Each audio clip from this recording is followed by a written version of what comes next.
beginning for the same, at a bounded black oak tree, of the land, belonging, running thence, following the old perches to an X on a rock, thence north to a chestnut tree, to a red oak at a corner of land, to a pin oak, to the beginning of the land formerly belonging to a sassafras tree, on the land formerly belonging to the place of beginning.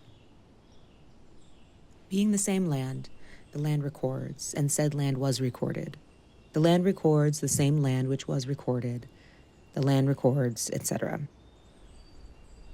Beginning at the place where the river bends, beginning where the water runs over rocks, beginning at the village at the big river, beginning again and again.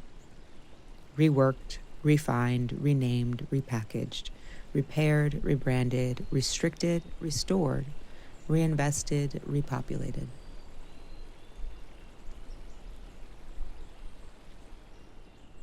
Within the 10 by 12 volume, creamy walls, tree shadows, picket fence sparkle, a clever adaptation to the slope of the land, the splendid trees, the house. Simplicity, well-proportioned masses, 2 gables, dignified white walls, a background for planting and tree shadows. Another view, homes and several of the superb oaks of the neighborhood, an atmosphere of retirement and repose. A house with much of the early American feeling. It is placed well-balanced in relation to the land, to a magnificent oak, white walls, planned play of light and shadow. A conservative Georgian home in a setting of trees adroitly contrived, trees with houses scattered among them. Long, quiet reflections. In the walled garden, defined by trees, bathed in Prussian blue. Breathing barriers bear the weight of an imagined nuisance. Developers describe dominion over nature in annual reports and meticulous clippings. Whole tree farms moved, setbacks coveted and codified, every detail attended to. As a crow flies over the city, looking down at Guilford, Homeland, Roland Park, and Northwood, does it notice the dense foliage? The gently meandering streets and how they contrast the grids surrounding them?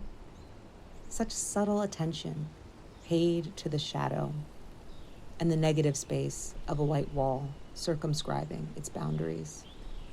People, wedged between smoke, livestock, and clouded mirrors, extracted from the fullness of life, pruned to fit a context of service, prohibition, no time, no land.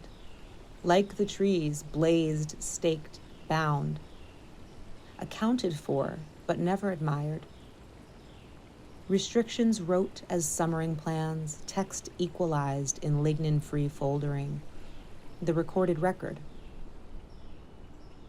Forests of documents detail each branch and leaf for an estate where trees prefer to whisper in embodied language, sharing secrets with their relatives and people sentient enough to listen.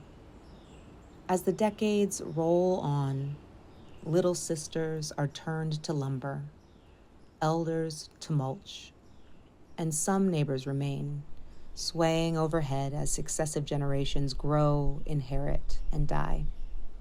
Lawns like wealth are maintained, seeking everlasting life in a planned paradise.